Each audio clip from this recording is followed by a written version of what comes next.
नमस्कार। देश का सबसे पुराना न्यूज चैनल जी न्यूज, देश का सबसे भरोसेमंद न्यूज चैनल जी न्यूज और इसी जी न्यूज पर बहस के नंबर 1 शो ताल ठोक के में आपका स्वागत है। मैं हूं दीपक चौरसिया।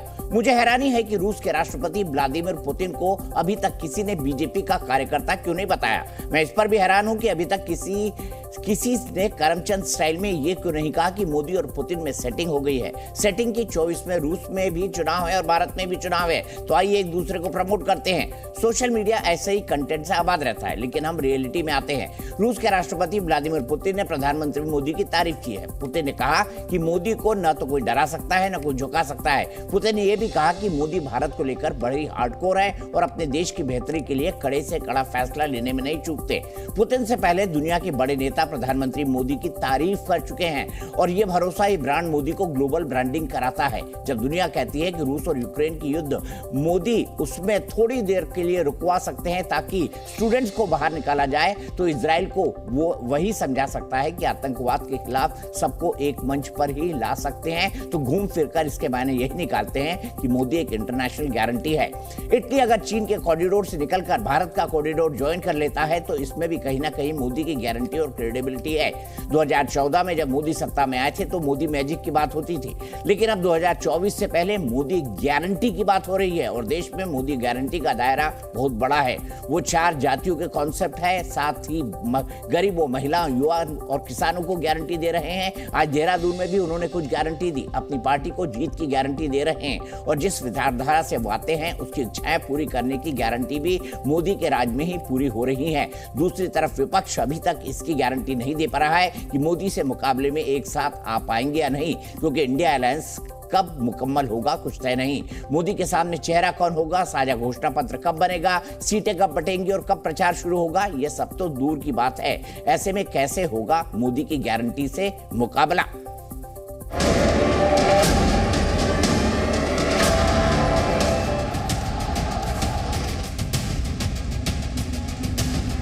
मोदी की गारंटी यानी गारंटी पूरा होने की guarantee. One of the politicians of the global scale that I was talking about previously, without giving the names, I cannot imagine His Excellency Modi getting intimidated or being forced to take any steps or actions that would go against the national interests of India and the people of India. And there is pressure against him. मेरा एक संकल्प है, आने वाले कुछ समय में 2 करोड़ ग्रामीण महिलाओं को लखपति बनाने के लिए मैंने लखपति दीदी अभियान चलाया है। पूरा विश्व आज भारत का लोहा मान रहा है और इसके साथ साथ हमने हमारी संस्कृति को भी संभाला है, संजोया है, आगे बढ़ाया है और विश्व में गौरव दिलाने का सफल प्रयास किया है। आपको आज देश में पॉलिसी ड्रिवन गवर्नेंस दिखेगी। पॉलिटिकल स्टेबिलिटी के लिए देशवासियों का मजबूत आग्रह दिखेगा। हमारे प्रधानमंत्री नरेंद्र मोदी जी ने आह्वान किया है कि आने वाले 25 साल विश्व में भारत सर्वप्रथम सबसे महान हो। जहां दूसरों से उम्मीद खत्म होती है, वहां से मोदी की गारंटी शुरू होती है।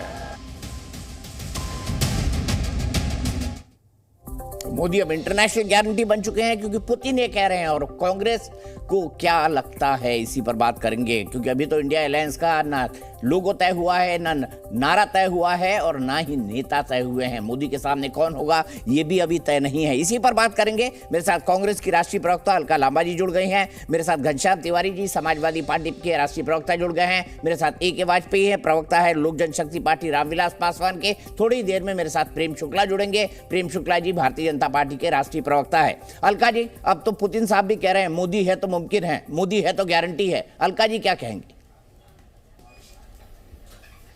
140 करोड़ की आबादी का भारत देश का नागरिक कोई कहता तो मुझे ज्यादा खुशी होती। एक देश का, अरे बीजेपी के सब सपोर्टर तो कह ही रहे हैं मैडम, ताली पीट रहे हैं। बीजेपी के सब सपोर्टर तो कह रहे हैं, मैं कह रहा हूं ये गारंटी इंटरनेशनल हो गई है। पुतिन जी भी कह रहे हैं मोदी है तो मुमकिन है। मोदी जी ने तो गारंटी ट्रंप साहब की भी ली थी। अब की बात ट्रंप सरकार, क्या हुआ उस ट्रंप सरकार का? कोर्ट में जाकर गिरी औंधे मुंह वो ट्रंप सरकार, है ना। किसने नारा दिया था? मोदी जी ने दिया था ना, अब की बार ट्रंप सरकार। छोड़ दीजिए ये सब, हमें किसी की जरूरत नहीं है। अब पुतिन की कहने की मजबूरी है। क्या मजबूरी है? अभी तक तेल खरीद रहे थे, अब गेहूं भी खरीदना पड़ रहा है। विश्व गुरु को 80 करोड़ लोगों को मुफ्त राशन देने के लिए अनाज भंडारण में 15 साल के सबसे निचले स्तर पर आ गया, और अब अनाज के लिए, गेहूं के लिए पुतिन के सामने कटोरा लेने की नौबत आ गई। और उनके लिए तो भारत एक बहुत बड़ा बाजार है। 140 करोड़ की आबादी के लिए, इन देशों के लिए वो बाजार है, और उस बाजार पर जिसने कब्जा किया हुआ है उसकी जय जयकार करना उनकी मजबूरी है। हमें किसी की सर्टिफिकेट की जरूरत नहीं। 140 करोड़ की आबादी में 50,000 किसान पिछले 5 सालों में आत्महत्या कर चुके हैं, कर्ज में डूबकर, दूसरे कारणों से। मैं नहीं कह रही हूं, नेशनल क्राइम रिकॉर्ड ब्यूरो की, भारत सरकार की गृह मंत्रालय की रिपोर्ट ने कहा है 35,000 छात्र जो हैं उन्होंने आत्महत्या की है। 12,000 SC ST OBC छात्र ने IIT IIM से अपनी पढ़ाई पूरी होने से पहले विड्रॉ कर लिया, क्योंकि फीस के पैसे नहीं भर पा रही, इतनी महंगी शिक्षा देश में हो गई है। और वहीं पर दिल्ली विश्वविद्यालय में 48% फीस बढ़ गई है। सच्चाई, किसान की आत्महत्याएं देख लीजिए। MSP पे कानून नहीं, आय दुगनी नहीं। 2 करोड़ नौकरी हर साल का वायदा, और 10 साल में 20 करोड़ नौकरियों का वायदा था। हाँ, वो आपकी बुलेट ट्रेन 22 में चलनी थी। बहुत कुछ। देश का रुपया जो है, मनमोहन सिंह जी के समय जो 40 पे डूबा था, साख डूबी थी, वो आज रुपये ने विश्व रिकॉर्ड तोड़ते हुए डॉलर के जो मुकाबले वो 83-84 रुपए पहुंच चुका है।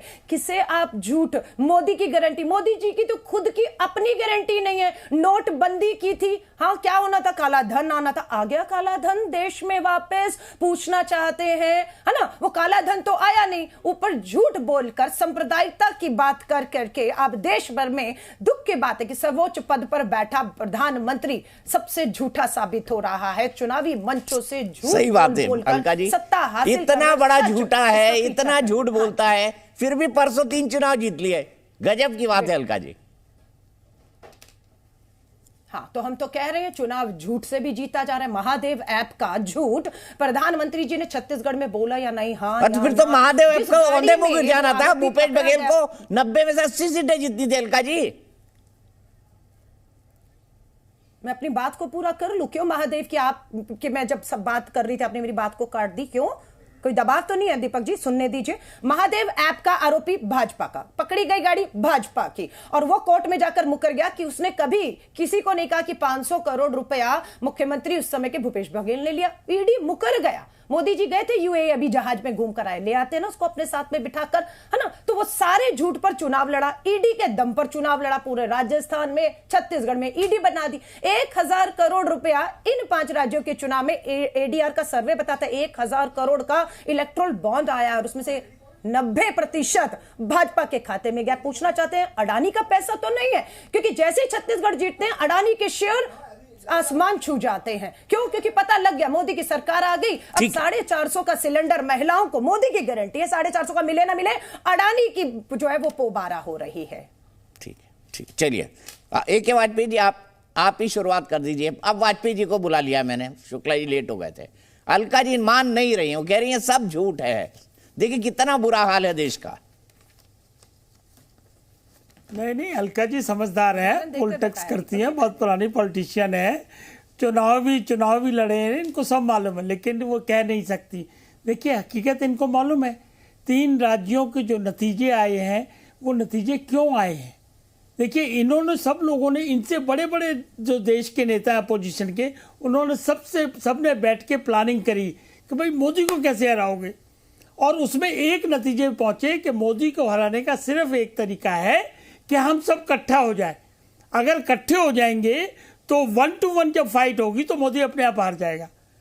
जब इन लोगों ने ये प्लानिंग करी तो भाई बीजेपी बड़ी भारी राजनीतिक पार्टी है, उन्होंने भी प्लानिंग कर ली और उन्होंने टारगेट फिक्स कर दिया हर अपने बूथ वर्कर तक को मैसेज पहुंचा दिया कि हमारा टारगेट ये है कि हर सीट पे 55% से ज़्यादा वोट लाने हैं।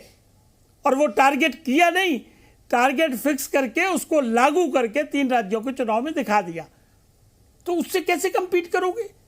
और राहुल गांधी ने गारंटी दी, वो चली नहीं, बिल्कुल लोगों ने विश्वास नहीं किया। और मोदी ने जब गारंटी दी तो उस पर जनता ने ठप्पा लगा दिया। तेलंगाना में क्या उपाय है? कांग्रेस की गारंटी आपको जवाब नहीं देंगे, ना ना ना, आपको जवाब नहीं देंगे, आपको जवाब नहीं देंगे, जनता को जवाब देंगे। और मोदी जी ने जनता से कम्युनिकेट किया, कांग्रेस और राहुल की गारंटी तेलंगाना में चली, मुख्यमंत्री के साथ को शपथ हो गई। पहली कैबिनेट मीटिंग में कांग्रेस की गारंटी पर तेलंगाना पे मोहर लगकर लागू कर दिया गया। और यहाँ तो मुख्यमंत्री के 5 दिन बीत गए हैं, चुनाव के परिणाम आए, इनके घर के कलेश नहीं निपट रहे, राजस्थान आग में जल रहा है ना। आप जो दिखाना चाहेंगे दर्शक वही देखेंगे, ऐसा नहीं है ना। उसकी आंख और नाक दर्शक और देश के लोगों के लिए बहुत अच्छा है। अगर इसी तरह मुखालते में रहोगे हाँ, तेलंगाना में मुख्यमंत्री की शपथ नहीं हुई अभी तक, ना कैबिनेट की इससे भी बुरा हाल होने वाला है आपका। हमारे समझाने से तो आपको समझ आएगा। 140 करोड़ की जनता तय करेगी किसका क्या हाल होना है। अभी तो जनता का हाल बेहाल है। अभी तो वाजपेयी जी जनता का हाल बेहाल है, किसका क्या हाल होगा वो देश की जनता तय कर लेगी। लेकिन अभी वो जानती है कि उसका हाल बेहाल है। अगर महंगाई हो, बेरोजगारी हो, अलका जी, अरे अरे अरे बोलने से क्या हो जाएगा? पूंजीपति मित्रों का मुझे बताइए वाजपेयी जी, 10 लाख करोड़ पिछले 5 साल में पूंजीपति मित्रों का माफ किया है। आप क्यों नहीं पूछते हैं कि कितने किसानों का कर्ज माफ किया है, कितने छात्रों की फीस माफ की है, सुन तो लो, कितनी उद्योग इंडस्ट्री लगी है। सुन लीजिए पहले, आप मुझे सच बताइए वाजपेयी जी, सच बताइए कि पूंजीपति मित्रों का 5 साल में 10 लाख करोड़ से अधिक माफ हुआ या नहीं, हाँ या ना, पूछिए। अब मैं बताता हूँ, आप सुनिए सही ना। देखिए अलका जी ध्यान से सुनिए। आपने पिछले 4-5 सालों में जो मुद्दे उठाए, उसमें पहला मुद्दा था राफेल का, दूसरा मुद्दा था पेगासस का, तीसरा मुद्दा था अडानी का, चौथा मुद्दा था हिंडनबर्ग का, पांचवा मुद्दा एक सेकंड 19 की नहीं कर रहा मैं, योजना मुद्दा है। नहीं, आप जो घबरा दीपक जी ऐसे नहीं होगा। अच्छा अलका जी बोल लेने दीजिए ना, अलका जी बोल लेने दीजिए, अलका जी कांग्रेस और इंडिया अलायंस मुद्दे जो तय नहीं हुए वो बता रहे हैं। आप इंडिया अलायंस में हैं, अब तो मीटिंग ही नहीं, मुद्दे नहीं तय हुए और आप हमें बता रहे हैं वाजपेयी जी। अरे मोदी ने गारंटी दे दी, आपके मुद्दे ही नहीं तय हैं। गजब चुनाव लड़ रही है अलका लांबा जी, 4 महीने बाद चुनाव है, आपके मुद्दे ही नहीं तय हैं। और मोदी जी जो है गारंटी पे गारंटी दिए जा रहे हैं, और पुतिन भी उनकी बात बोल रहे हैं। अच्छा घनश्याम तिवारी जी, आपने शोले फिल्म देखी है? क्यों झूठ बोल रहे हैं? ठीक है, चलिए अलका जी सुनिए अलका जी योजना के हम खिलाफ। मैं आपको 30 सालों से जानता हूँ ना, मैं आपको 30 सालों से जानता हूँ अलका जी, कम से कम जी आप मत कहिए। 400-500 शोध हमने साथ में किए होंगे। मत कहिए। तो मैं एक बात पूछता हूँ, आपने शोले फिल्म देखी है? शोले फिल्म? हाँ जी, मैं फिल्में कम देखती हूँ। आजकल जो है पार्लियामेंट में अपने आप ही एक ड्रामा बना हुआ है, देख रहे हैं। कोई बात नहीं, मैं बड़ी पुरानी इपिक फिल्म की बात कर रहा हूँ। घनश्याम तिवारी हंस रहे हैं, जब IIM वगैरह पढ़ते होंगे ना घनश्याम तिवारी जी, तो फिल्में देखने जाते होंगे, तो उन्हें शोले फिल्म जरूर देखी होगी। तो उसमें जय जो है वीरू के लिए हाथ मांगने जाता है मौसी के पास, बोलता है कि देखिए ये लड़का तो ऐसा ही है, जब जो है नाचने जाता है तो शराब भी पी लेता है, शराब पी लेता है, जुआ भी खेल लेता है, लेकिन लड़का दिल का बहुत अच्छा है। तो अलका जी कुछ वैसे ही समझा रही है कैरेक्टर के बारे में। मोदी जी को तो नहीं कह रहे हैं, मोदी जी तो नहीं है आपका ये। ना मैं बता रहा हूँ आपको, लेकिन जैसी भी है, आपके पास मुद्दे नहीं हो, आपके पास नेता नहीं हो, आपके पास गठबंधन नहीं हो, लेकिन जिताए आपको। ठीक है घनश्याम तिवारी जी, बता दीजिए अब आप। मोदी तो मुमकिन है, पुतिन जी भी कह रहे हैं। इंडिया अलायंस है और हमें सब पता है। नमस्कार, आप आपको मत कहिए हमारे पास। देखिए मैं चिरकुट नहीं बोल रहा हूँ आपको लिए, घनश्याम तिवारी जी आपने इनको, अलका जी को चिरकुट बिल्कुल नहीं कहा है। कांग्रेस के नेताओं को चिरकुट कहा ही नहीं आपने, धोखेबाज भी नहीं कहा है। नमस्कार दीपक जी, आपको, दर्शकों और को पैनलिस्ट को। देखिए शोले वाली बात बड़े भाई है, कुछ भी कह लें। शोले वाली बात पर मैं नहीं जाऊंगा, क्योंकि जब आपने कहा कि जय और वीरू इधर है, तो गब्बर आप मोदी जी को कह रहे हैं, अमित शाह जी को कह रहे हैं, मैं नहीं जानता, उस बात को छोड़ दीजिए। लेकिन प्रमुख मुद्दा ये है कि आपकी सारी बातें सही हैं और उन बातों को प्रेम शुक्ला जी दोहराएंगे, वाजपेयी जी दोहराएंगे कि मोदी जी चुनाव जीत रहे हैं, जनता का भरोसा है, उनकी गारंटी पे उन्हीं की मोहर लग गई है और इसीलिए अब जो पिछली गारंटियां थी, चाहे अच्छे दिन की थी या 2 करोड़ रोजगार की थी या काला धन की थी या 50 रुपए का पेट्रोल डीजल की थी या 500 रुपए के सिलेंडर की थी, वो सब मायने नहीं रखेंगी, ठीक है। लेकिन मुझे लगता है कि इन सब ये सारी बातें हम कहते रहते हैं, जो असली संभावना है, अपॉर्चुनिटी है जो इंडिया अलायंस के पास में है इस समय, वो ये है कि 2024 में इन 3 जीत के बावजूद, इस बात के बावजूद कि लगभग कांग्रेस पार्टी भी 1-2% मत के अंतर से ही हारी है, कोई भारी अंतर से नहीं हारी है, मध्य प्रदेश को छोड़ दिया जाए, इन सब के बावजूद भारतीय जनता पार्टी के पास देश के युवा को देने के लिए रोजगार नहीं होगा, वादा करने तक का हिसाब किताब नहीं होगा। देश की महिला, जिस देश में आम आदमी आज भी गरीब है और गरीबी से दबा हुआ है, कर्ज से दबा हुआ है, उसको 500 रुपए सिलेंडर देने का वादा नहीं होगा। हाँ, 2000 रुपए सिलेंडर करने का एक उसके ऊपर तलवार जरूर लटक रही होगी, या 50-60 रुपए पेट्रोल का वादा नहीं होगा, जहां पर देश के ज्यादातर युवा आज भी बाइक से चलते हैं। तो जो एस्पिरेशनल एजेंडा है, जो एक आम गरीब परिवार का एस्पिरेशनल एजेंडा है, चाहे वो शिक्षा से जुड़ा हुआ हो, चाहे वो स्वास्थ्य से जुड़ा हुआ हो, चाहे वो रोजगार से जुड़ा हुआ हो, चाहे उनके रोजमर्रा की जरूरतें से जुड़ा हुआ हो, वो उनमें से कुछ भी भारतीय जनता पार्टी के अच्छे दिन के 2024 के पैकेज में नहीं है। उस 2024 के पैकेज में ये है कि मोदी जी की गारंटी है, उस गारंटी के आसपास आप घूमते रहिए। मोदी जी की गारंटी के तहत देश में 44 करोड़, और अगर मैं गलत कह रहा हूं तो प्रेम शुक्ला जी करेक्ट कर सकते हैं, 44 करोड़ लोगों को मुद्रा लोन मिला है। यानी कि आपका हर दर्शक जो देख रहा है, ऐसे हर परिवार में 2 मुद्रा लोन मिले हैं। अब आप बाप बेटे देख रहे हैं अगर ये शो, तो अगल बगल देखिए कि आपके परिवार में 2 मुद्रा लोन मिले हैं कि नहीं मिले हैं, क्योंकि मोदी जी की गारंटी है कि 44 करोड़ लोन दिए जा चुके हैं। तो इसलिए सवाल गारंटी का नहीं है, सवाल यह है क्या इंडिया अलायंस क्रेडिबल तरीके से, विश्वसनीय तरीके से जनता के एस्पिरेशन एजेंडे को प्रस्तुत कर सकता है, और उसमें जो सोशल एजेंडा है उसको सामने रख सकता है, जो जातीय जनगणना का एजेंडा है उसको सामने रख सकता है। चलिए, ये नहीं कर सकते, आप कैसे करेंगे बताइए घनश्याम तिवारी जी। अगला सवाल मेरा यही होगा। अभी प्रेम शुक्ला जी का वर्जन ले ले, ये एस्पिरेशनल एजेंडा पूरा नहीं कर सकते, समाजवादी पार्टी कैसे पूरा करेगी, सोच लीजिए। प्रेम शुक्ला जी जवाब दे दीजिए। जी देखिए, मैं समझ नहीं पा रहा हूं कि आप बहस आपने किस मुद्दे पे शुरू की है। नहीं, आपके हिसाब से बहस जो है मोदी की इंटरनेशनल गारंटी पर है। जी हाँ, मोदी है तो मुमकिन है, पुतिन साहब कह रहे हैं मोदी है तो मुमकिन है ना। तो व्लादिमीर पुतिन जो है वो कोई भारतीय जनता पार्टी के कार्यकर्ता तो है नहीं, वो भारतीय जनता पार्टी के किसी प्रकार के पदाधिकारी भी नहीं है। वो जिसको गोदी मीडिया कहा जाता है, बार बार पिद्दी मीडिया वाले जिसको गोदी मीडिया कहते हैं, वो गोदी मीडिया भी नहीं है। वो एक राष्ट्र के राष्ट्रपति हैं, जिस राष्ट्र के उन्नयन में उनकी अपनी भूमिका है, एक महत्वपूर्ण नेता है। और उस महत्वपूर्ण नेता ने अगर आदरणीय नरेंद्र मोदी जी के बारे में ये बातें कही हैं, तो क्या उन बातों में तथ्य है? उन बातों में तथ्य है। आदरणीय नरेंद्र मोदी जी भारत और भारतीयता के हित के विरुद्ध किसी भी अंतरराष्ट्रीय दबाव में नहीं आते, ये सत्य है और तथ्य है। इसी कारण जो है, जब अमेरिका और यूरोप बड़े पैमाने पर, हम जब रूस से पेट्रोलियम की खरीदारी करने का हमने निर्णय लिया, तो दबाव बनाने की कोशिश की गई, लेकिन उस दबाव में भारत नहीं आया। भारत की अपनी जो विदेश नीति है वो इंडिया फर्स्ट के आधार पर है, और इंडिया फर्स्ट के आधार पर भारत के हितों को पहले देखेंगे।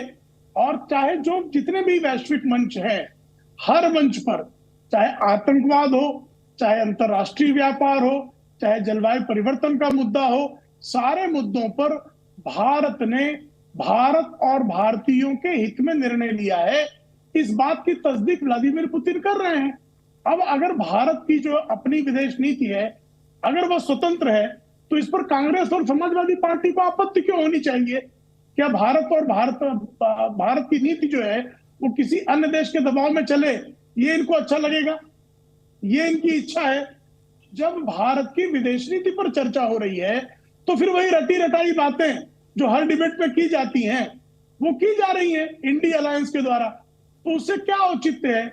कुछ लोग रट कर आते हैं, आप कोई भी डिबेट उठाकर देख लीजिए, वही रटंत विद्या घटंत पानी वाली स्टाइल में घुसे रहते हैं वो। तो ये उनको मुबारक है, उनकी अपनी स्टाइल है।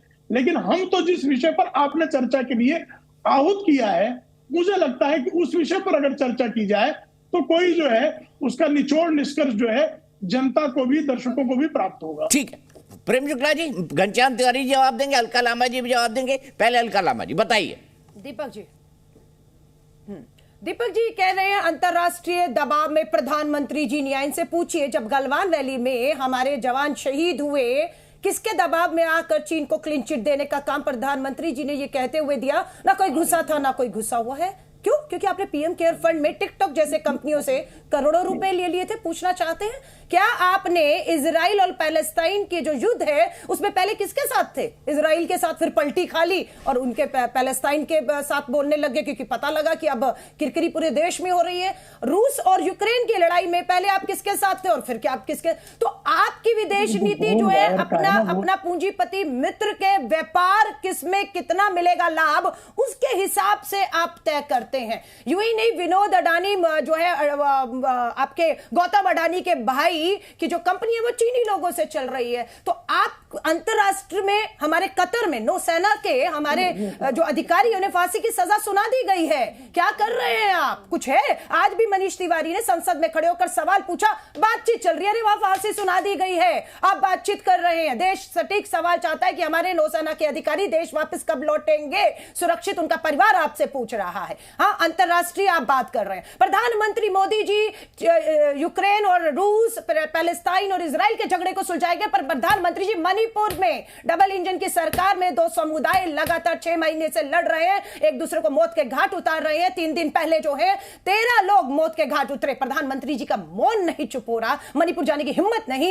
ये अंतरराष्ट्रीय 56 इंच का सीना पीट रहे हैं।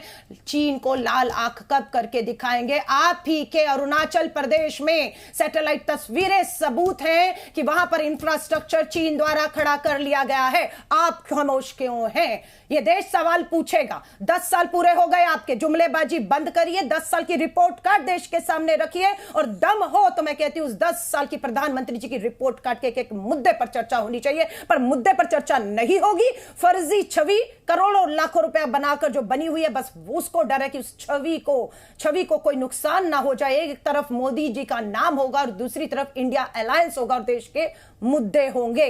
डंके की चोट पर मैं आपको कह रही हूं। तेलंगाना आप तो कह रही थी मुद्दे तय नहीं हुए अलका जी, अभी पहली मीटिंग शाम को हुई। आप तो कह रही थी मुद्दे तय नहीं हुए इंडिया अलायंस के, कब तय करेंगी मुद्दे? नहीं, मुद्दे, एक सेकंड, आपको हमारे एक इंडिया समूह के समाजवादी पार्टी के प्रवक्ता ने बोला, दोहरा देती हूं, जातीय जनगणना पर सत्ता पे आते ही देश में जातीय जनगणना करवाएंगे, जिसकी जितनी आबादी उतना हक देंगे। एमएसपी पे कानून लेकर आएंगे, किसानों को राहत देंगे, उनके कर्ज को। पूंजीपति मित्रों का 10 लाख करोड़ मोदी जी आप माफ करते हैं ना, हम भी किसानों का कर्ज माफ करने की बात कर रहे हैं। महिला आरक्षण जो आप जुमला लाए हैं, लागू नहीं हुआ। 24 में महिलाएं नहीं लड़ पाएंगी 33%। यही सब 3 राज्य में आपके मुद्दे थे, हार गए 3 दिन पहले, 3 तारीख को। हम अग्नि नहीं, चुनाव आते जाते रहते, वो हारे हम जीते, ये देश का चुनाव होगा। अग्निपथ भर्ती योजना को लाकर आप जो देश की सेना को कमजोर कर रहे हैं, उसे पूरी तरह निरस्त करके पक्की सेना की भर्ती लाने का काम हम करेंगे। देश के लाखों सरकारी कर्मचारी जो ओल्ड पेंशन स्कीम की मांग कर रहे हैं, उन्हें उनका हक हम देंगे। मुद्दे हमारे साफ हैं। हम सांप्रदायिकता के ऊपर, तानाशाह सरकार को सत्ता, धन और पूंजीपति मित्रों के धन पर जीतने नहीं देंगे। जुड़ेगा भारत, जीतेगा इंडिया, लिख कर रख लीजिएगा। अलका जी, एक बड़ी पुरानी कहावत है, मेरी माँ कहा करती थी, मेरी माँ करती थी, आंख का अंधा और नाम नयन सुख। मैं यहाँ अंधा किसी को नहीं कह रहा हूँ आपके लिए। मैं तो बिल्कुल पूरा, मुझे दिखता ही नहीं, मुझे प्रवक्ता दिखते हैं। प्रेम शुक्ला जी, आपका जवाब, फिर मैं घनश्याम तिवारी जी के पास जाऊंगा। कभी गलत नहीं होता है। मुझे अपेक्षा है कि बीच में लोग चिल्लाएंगे नहीं। अब मैं उत्तर दे रहा हूं, सिर्फ मैं आपसे दीपक जी इतनी अपेक्षा करता हूं कि अगर कोई बीच में चीखने लगे तो आप उसकी आवाज बंद करेंगे। नहीं, आवाज तो मैं सब बंद, आवाज सबकी कोई एक ही आदमी कर सकता है, वो भगवान। तो फिर अगर शोरगुल होगा तो मैं उठ के चले जाऊंगा। नहीं, क्योंकि ये मैं ना किसी के बीच में बोलता नहीं, क्योंकि मैं किसी के बीच में बोलता नहीं हूँ, मैं किसी के बीच में बोलता नहीं हूँ। ठीक है। मैंने उनकी जो लगातार रुदाली को बहुत धैर्य से सुना। अब चीन कैसे कब्जा कर लेता है? जवाहरलाल नेहरू की कायरता से 38,000 वर्ग किलोमीटर भूमि गई कि नहीं गई? 4,000 वर्ग किलोमीटर भूमि। शर्म करिए, देश के प्रथम प्रधानमंत्री, स्वतंत्रता सेनानी, शुरू हो गई। जो भारत रत्न पंडित जवाहरलाल नेहरू जी के लिए ये गोडसेवादी, गांधी के हत्यारे इन शब्दों का इस्तेमाल करेंगे और गांधीवादी अलका लांबा सुनती रहेगी। इनका वो स्तर है कि नेहरू पर उंगली उठाए, नेहरू का नाम भी ले। अलका जी सुन तो लीजिए ना, सुन तो लीजिए। मैं कहता हूँ संयम वाले संयत शब्दों का इस्तेमाल करिए प्रेम शुक्ला जी प्लीज। ऐसे शब्दों का इस्तेमाल, सत्यम प्रियात प्रियम प्रियात, सत्य बोलिए लेकिन प्रिय बोलिए। क्या इस्तेमाल किया उनके शब्दों को भी आप देख लीजिए क्या बोला था। प्रधानमंत्री भारत के लिए क्या शब्द इस्तेमाल किया नेहरू के लिए? जवाहरलाल नेहरू कायरता के अपने गिरबान में जाइए, 10 साल का जवाब दीजिए। अगर दम हो तो जम्मू और कश्मीर में चुनाव करवा कर देखिए। दम अलका जी लगातार नहीं प्लीज, अलका जी लगातार नहीं, अलका जी प्लीज, अलका जी प्लीज लगातार नहीं। और मैं सबसे बोलूंगा, आपसे भी, अरविंद जी से भी, घनश्याम भाई से भी, प्रेम शुक्ला जी से भी, अलका से भी, प्लीज सैयद शब्दों का इस्तेमाल करिए। हम बहस कर रहे हैं, बहुत सारे करोड़ों दर्शक हमको एक साथ देखते हैं। पंडित जवाहरलाल नेहरू जी के लिए कैसा शब्द? जवाहरलाल नेहरू की कायरता थी, 38,000 वर्ग की क्या वीरता कहेंगे? ये देखिए, ये वीर नेहरू की कायरता, कायर 38,000 वर्ग किलोमीटर भूमि कायर, गांधी नेहरू की कायरता। हमें बता रहे हैं कि नेहरू, अलका जी लगातार नहीं प्लीज, अलका जी, अलका जी। कायर तो वो संगी थे, कायर नेहरू जी पर बात। 38,000 वर्ग किलोमीटर गई कायर, नेहरू की कायरता। सावरकर था, माफी वीर था, कायर तो गोडसे था, गांधी का हत्यारा जो सामने नहीं कर पाया और हिंसा की। आप सब उन्हीं के रास्ते पर चल रहे हैं, देश को हिंसा में झोंक रहे हैं, नफरत में लगे हुए हैं। मैं दोनों से निवेदन करता हूं कि प्लीज डिबेट में आ जाइए, इससे कुछ नहीं होता। मैं दोनों से निवेदन, प्रेम शुक्ला जी आप भी समझदार हैं, अलका जी आप भी समझदार हैं, चाय पीजिए अलका जी। 100 बार कायर कहूंगा, कायर को मैं कायर ही सेनानियों को कुछ भी क्योंकि उन्होंने जो हमारे मोदी जी के इस तरह के शब्दों का प्रयोग किया, मैं नहीं सुनूंगी। ये कायर नेहरू की कायरता। आप नेहरू जी पर बात करके उसका बदला लेंगे। आज प्रधानमंत्री है मोदी जी, देश का 50,000 किसान आत्महत्या कर चुका है, उनका कर्ज पूंजीपतियों का आपने माफ किया, क्यों देश सवाल नहीं करेगा? मोदी जी से सवाल करना क्या इस देश में अब देश हो गया है? कायर को कायर कर नहीं, नेहरू जी पे माफी मांग लीजिए। नेहरू कायर, नेहरू जी पर जो आपने शब्द कायर का माफी मांगी, वो सावरकर नहीं, वो गोडसे नहीं, हत्यारे आरएसएस की तरह।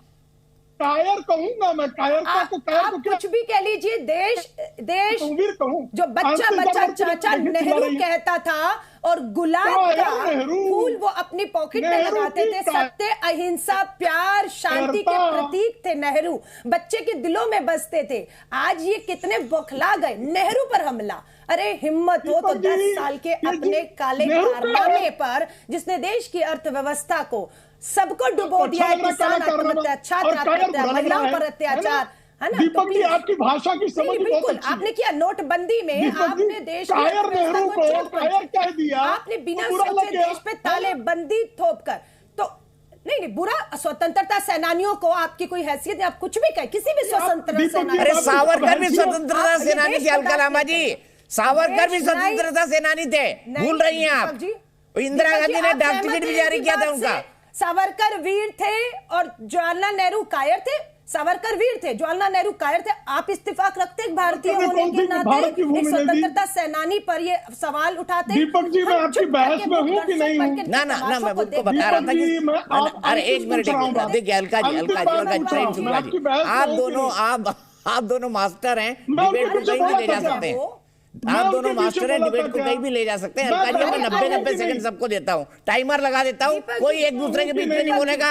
अभिव्यक्ति की स्वतंत्रता है, आपको जिन शब्दों का इस्तेमाल करना हो करिएगा अलका जी और प्रेम शुक्ला जी। 90 सेकंड का टाइमर प्रेम शुक्ला जी के लिए, अलका जी बीच में नहीं प्लीज। 90 सेकंड प्रेम शुक्ला जी को गाली डलवाएंगे। 30,000 वर्ग किलोमीटर भूमि भारत की गंवाने वाली कायर सरकार 4,000 वर्ग किलोमीटर पाकिस्तान के हाथों जो है गंवाने वाली। परसों ही आदरणीय अमित शाह जी ने ये बात संसद में रखी कि किस तरह से पाकिस्तान ऑक्युपाइड कश्मीर का निर्माण नेहरू के ब्लंडर के कारण हुआ। उन्होंने सेना रोक भी नहीं जाने दी। क्यों? तो जिन लोगों ने उसके बाद जो है अभी आखिरी जोरावर किला जो है 2009 में किसने कहा, और गलवान में हमारे बलवानों ने, हमारे 20 बलवानों ने बलिदान दिया तो 40 से अधिक चीन के सैनिकों को मार गिराया। लेकिन जब डोकलाम में हमारी सेना जुटी तो चोरी चोरी चुपके चुपके चीन के चंदे पर पलने वाले श्रीमान राहुल गांधी सपरिवार चीन के दूतावास में चले गए। तो चीन के चंदे पर पलने वाले जो हैं वो चीन के स्तुति गान में लगे रहते हैं, क्योंकि नहीं तो चीन जो है उनका चंदा बंद कर देगा। तो वो तो जो है अंतरराष्ट्रीय मंचों पर भी जाकर चीन को लोकतांत्रिक और भारत को तानाशाह बताते हैं। तो इस तरह के चीन के जो चंदेबाज हैं उनको चीन की स्तुति नजर आती है, लेकिन भारत की अंतरराष्ट्रीय साख जो है उसको आज यूरोप भी मानता है, अमेरिका भी मानता है, सऊदी अरेबिया भी मानता है, संयुक्त अरब अमीरात भी मानता है। और इजराइल फिलिस्तीन की बात कर रही थी, हमने आतंकवाद को जो है आतंकवाद कहा और फिलिस्तीन के मुद्दे पर हमारा जो स्टैंड रहा हमने उस स्टैंड को भी स्वीकार किया। हम फिलिस्तीन में अगर जो है निर्दोषों पर हमला होगा तो उसकी निंदा भी करेंगे। ठीक है, ये भारत की जो है आपका टाइम ओवर। और पहले तो बोलने नहीं दिया था लगातार दीपक जी। 90 सेकंड मैंने आपको दिया, मैंने अलका जी को बोलने नहीं दिया। मैं 90 सेकंड बाद फिर आ जाऊंगा। प्रेम शुक्ला जी फिर आ जाऊंगा 90 सेकंड के बाद। मैंने इनको बोलने नहीं दिया। कोई बात नहीं है, लेकिन नहीं सुन लीजिए मेरी बात। आपने 10 मिनट तक कांग्रेस के प्रवक्ता को कोलाहल मचाने का अवसर दिया, ये सत्य है कि नहीं है? जी न्यूज जो है इस तरह से कांग्रेस के कोलाहल के दबाव में क्यों आ रहा है मेरे समझ से परे। मैं किसी के दबाव में नहीं हूँ अलका जी और प्रेम शुक्ला जी, मैं किसी के दबाव में नहीं हूँ। मैं मुझे प्रवक्ताओं का दबाव ज्यादा रहता है, जो प्रवक्ता दबाव डालते हैं ना एंकर पे, वो बहुत ज्यादा है आजकल। चाहे अलका जी की पार्टी हो, प्रेम शुक्ला जी की पार्टी हो, घनश्याम जी की पार्टी हो, बस वाजपेयी जी की पार्टी दबाव नहीं डालती है, बाकी सब पार्टियां दबाव डालती है एंकर लोगों पर। अलका लांबा लगातार कोलाहल मचाती रही और मेरे को 90 सेकंड में निपटा दिया जा रहा है। नहीं, वो भी 90 सेकंड में निपटेंगी। उनकी राय आपके प्रति क्या है? और वो जब बोल रही थी तो आप भी बोल रहे थे, ऐसा नहीं कि आप चुप थे। उनके बीच में कुछ नहीं बोला, आपको सराहा रहे हैं। उनके बीच में अगर मैंने एक शब्द बोला हो तो मैं डिबेट में मुझे बोलने मत दीजिएगा, जब उनका मौका था। अच्छा, अब क्या चाहिए मुझे? किस पे सेटलमेंट हो जाए बताइए, अब कितने सेकंड पे सेटलमेंट हो जाए? चलिए निगोशिएट भी कर लेते हैं। नहीं, निगोशिएट नहीं, आपने उनको 15 मिनट पहले ही दे दिया है। तो आपने कांग्रेस के प्रवक्ता को आपने 40 मिनट की डिबेट में पहले 15 मिनट दे दिया, फिर 1.5 मिनट देंगे। और उन्होंने मुद्दे पर एक बात नहीं की है, मुद्दे पर एक बात नहीं की। मेरी आवाज को छीनना चाहते हैं क्योंकि इनको 200 करोड़ रुपए जो है पकड़ लिया गया है। डरे कांग्रेस का काला धन देखिए लगातार चिल्ला रही, चर्चा करवा रहे चिल्ला रही ना लगातार। जो कायर कांग्रेस के प्रवक्ताओं को ये कायर है, कांग्रेस के लोग कायर हैं। आज संसद आप में कायर हैं, महिला की चुनी हुई महिला है, वो टीएमसी की सांसद महुआ की सदस्यता ले ली, पूरे सदन में क्या क्या बातें करती है। अच्छा अलका जी मुद्दे पर ही है ना, हमारा मुद्दा वो नहीं है अलका जी, प्लीज हमारा मुद्दा वो नहीं है। अब प्रेम शुक्ला जी इनको 90 सेकंड दे रहा हूँ, फिर घनश्याम तिवारी को 90 सेकंड दे रहा हूँ।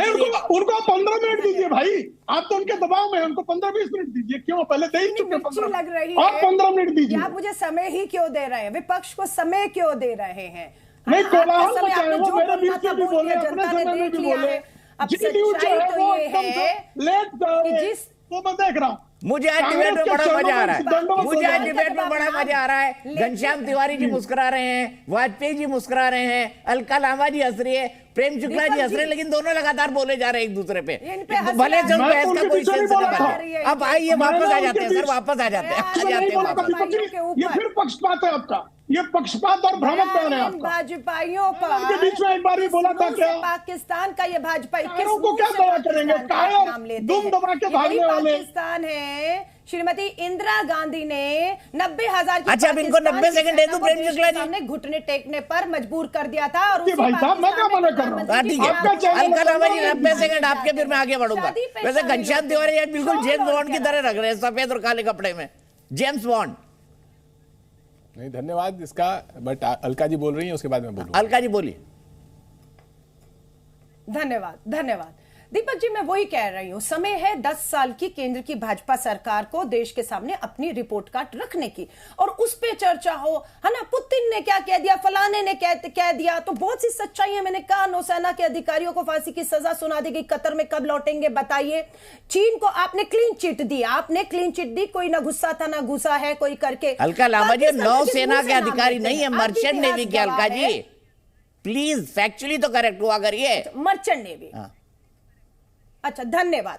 हमारी सेना के अधिकारी हैं, हमारी सेना के अधिकारी नहीं है। मुद्दा यह है, मुद्दा ये नहीं है कि वो आप समझिए अलका जी, मर्चेंट नेवी क्या होती है कि अरे प्राइवेट शिप में चलते हैं, उनपे नेवी के जो लोग चलते हैं उनको मर्चेंट नेवी के कहते हैं। नौसेना के अधिकारी मतलब भारत सेना के अधिकारी, वो इंडियन सिटीजन है लेकिन मर्चेंट नेवी के हैं। भाई अब 90 सेकंड इनको फिर दे दीजिए। मर्चेंट नेवी के हैं, हमारे हैं या नहीं? हमारे हैं या नहीं? क्या विवाद क्या खड़ा कर रहे हैं? वाद ये है कि हमारे अधिकारी फांसी की सजा सुना दी गई है, हमें वो देश में सुरक्षित कब मिलेंगे? पाकिस्तान का नाम ये किस मुंह से लेकर करते हैं, जिस पाकिस्तान में बिन बुलाए ये जाकर जो है क्या कहते हैं दावतें उड़ाते हैं? किसने पठानकोट में पाकिस्तान की आईएसआई को बुलाकर जांच करवाई थी? किसने? प्रधानमंत्री मोदी जी की कायरता थी कि वो पाकिस्तान के सामने झुके और अपने ही पठानकोट में आतंकी हमले की जांच आईएसआई की पाकिस्तान से करवाते हैं। और इसी की सेना को भारत के सामने 90,000 की सेना पाकिस्तान को झुकाने का काम श्रीमती इंदिरा गांधी ने किया था, दो फाड़ कर दिया और बांग्लादेश बनाया। इतिहास गवाह है। आपका इतिहास क्या रहा है? अंग्रेजों की गद्दारी करने का। हाँ, और उनसे आप नाम लेकर वीर सावरकर हो गए और नेहरू कायर हो गए।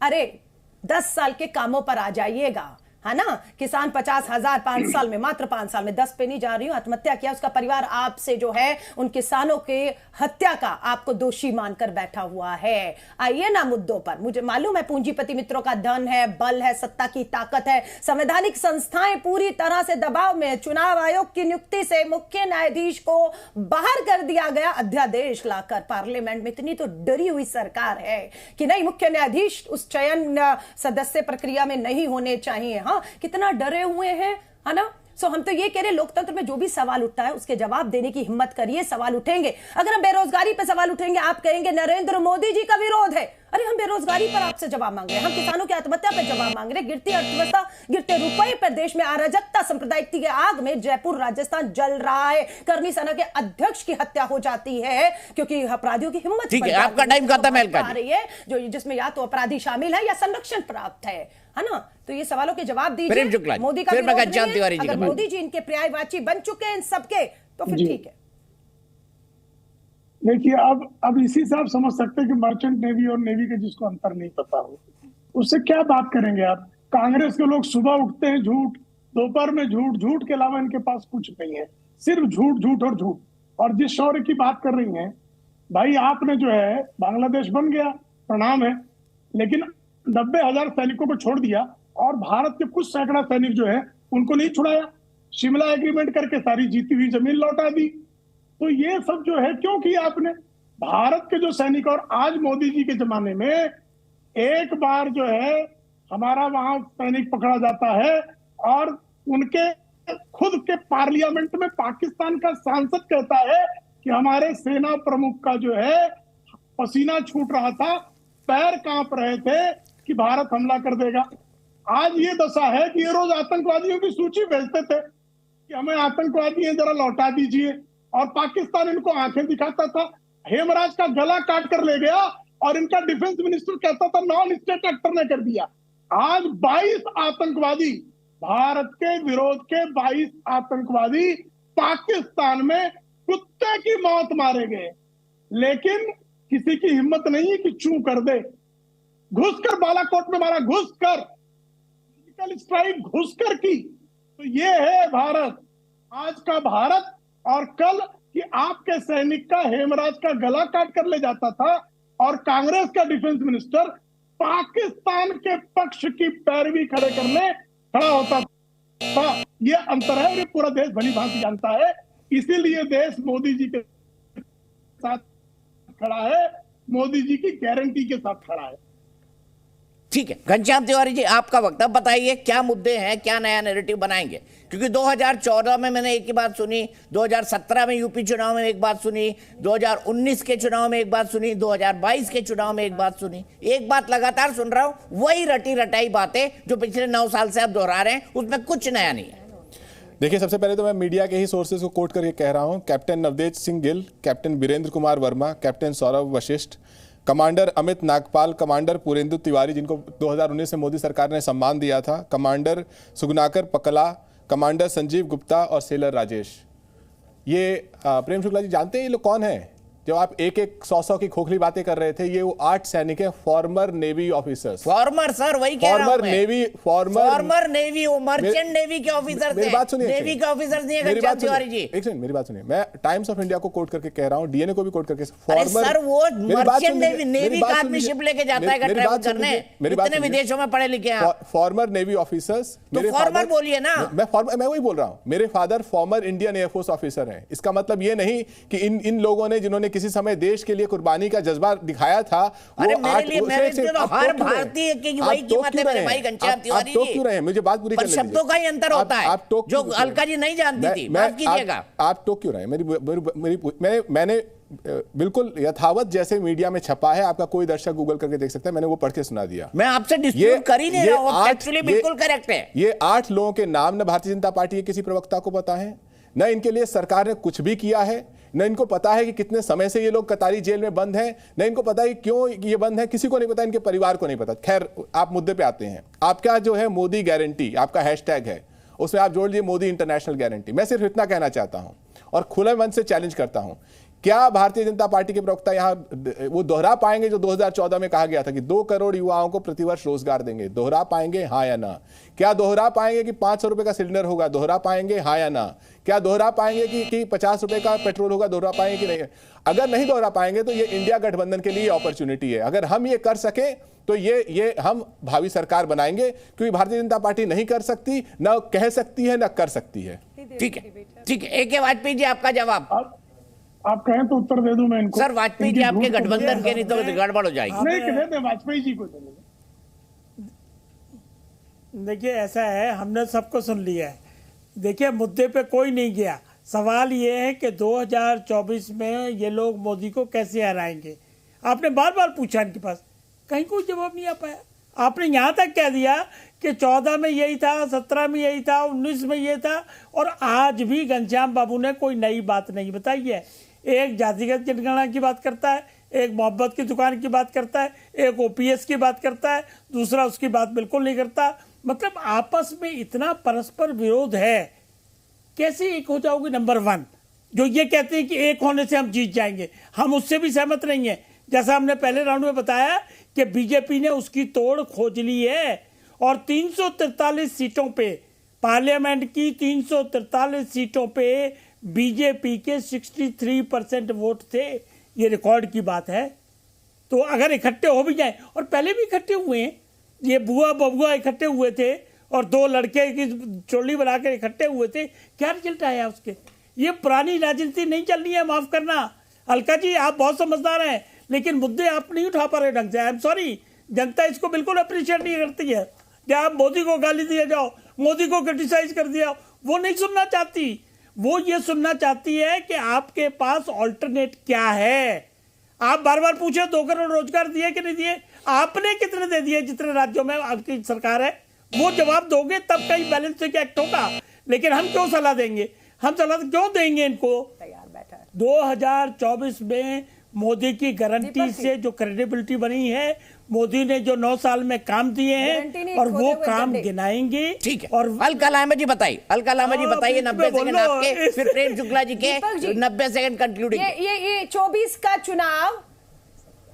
का चुनाव मोदी की गारंटी नहीं गड्ढों पर होगा। मोदी जी के खोदे गए गड्ढे, जिसमें आज देश की अर्थव्यवस्था, रुपया, किसान, बेरोजगारी, महंगाई सब है। तो मोदी जी की गारंटी नहीं, मोदी जी के खोदे गए गड्ढों पर यह चुनाव होगा, और औंधे मुंह आकर यह सरकार अब उस गड्ढे में दफन होने जा रही है। जुड़ेगा भारत, जीतेगा इंडिया। पूरे मजबूती से लड़ेंगे 28 राजनीतिक दल इस तानाशाह, असंवैधानिक, संविधान की हत्या करने वाली, संवैधानिक संस्थाओं का दुरुपयोग करने वाली, देश में नफरत और जहर फैलाने वाली, देश को बांटने वाली इस तानाशाह सरकार का मुकाबला इंडिया करेगा। जुड़ेगा भारत, जीतेगा इंडिया। प्रेम शुक्ला जी, देखिए, तानाशाह तो इंदिरा गांधी थी, आपातकाल लगाया था। हर कोई जानता है तानाशाह कौन था, हर कोई जानता है कि झूठा कौन है। गरीबी हटाओ, नेहरू जी हटाते नहीं हटा पाए, इंदिरा जी हटा रही थी नहीं हटा पाए, राजीव गांधी हटा पा रहे थे नहीं हटा पाए, सोनिया जी हटा रही थी नहीं हटा पाए, और मोदी जी ने 13.5 करोड़ लोगों को गरीबी में 6 वर्षों में निकाल दिया। तो फिर देखिए बीच में बोल रही है, फिर बदतमीजी शुरू हो गई इनकी, फिर बदतमीजी शुरू हो गई। ये कांग्रेस वाले क्या बदतमीजी करने आते हैं क्या? नेहरू जी, कितना बदतमीजी करते हैं। अरे इतनी हिम्मत है दीपक जी, 70 साल में। अलका जी देखिए आपके बीच में नहीं बोल रहे थे। Alka ji please, Alka ji please. और वैसे ही टाइम खत्म होने वाला है। प्रेम शुक्ला जी। तो नेहरू आदरणीय मोदी जी पर जनता को विश्वास है। आदरणीय मोदी जी ने लगातार 10 वर्षों में 13.5 करोड़ लोगों के घरों में पानी दिया, मोदी जी 13.5 करोड़ लोगों को गरीबी से निकाला। गारंटी दे रहे हैं, पहले सरकार बना रहे हैं 5 राज्यों में। ये बाई जो है मुख्यमंत्री नहीं तय हो पा रहा मोदी अरे जी से। अलका जी सुन लीजिए ना उनको, मतलब गजब नहीं है। बहुमत मिल गया। अरे वो बोलना शुरू कर देती है। प्रेम शुक्ला जी कंक्लूड करिए। अलका जी प्लीज। मैं उनके बीच में बोलता तो आपको बुरा लग जाता। ना मेरे को नहीं बुरा लगता। आप सब एक दूसरे के बीच में बोल रहे हैं, मेरा शो खराब होता है वो मुझे बुरा लगता है। अलका जी प्लीज रुक जाइए ना, प्लीज रुक जाइए। एक बार नहीं बोला उनके बीच में मैंने, लेकिन कांग्रेस की ये नीति है कि लगातार, क्योंकि उनके पास मुद्दे नहीं है। मोदी जी के तो काम इतने कि मैं गिनाने बैठूंगा 50 मिनट जाएगा, लेकिन मुझे बता दीजिए ना, सोनिया जी जो हाँ कायर था ना राहुल गांधी, नेहरू जी कायर थे, इंदिरा जी ने कायरता की थे। निश्चित तौर पर तानाशाही की इंदिरा गांधी ने। इंदिरा गांधी तानाशाही को स्वतंत्रता सेनानी, देश के जिन्होंने कुर्बानियां दे दी। 420 ठीक है, अब मेरा और हो गया। अलका जी प्लीज, मैं मेरे साथ आप बैठे, मैं सबको सम्मान देता हूँ, सबको समय देता हूँ। हमेशा किसी दूसरे के बीच में ना बोलते रहा करिए। अलका लांबा जी प्लीज समझिए, मैं यहीं पे रुक रहा हूँ।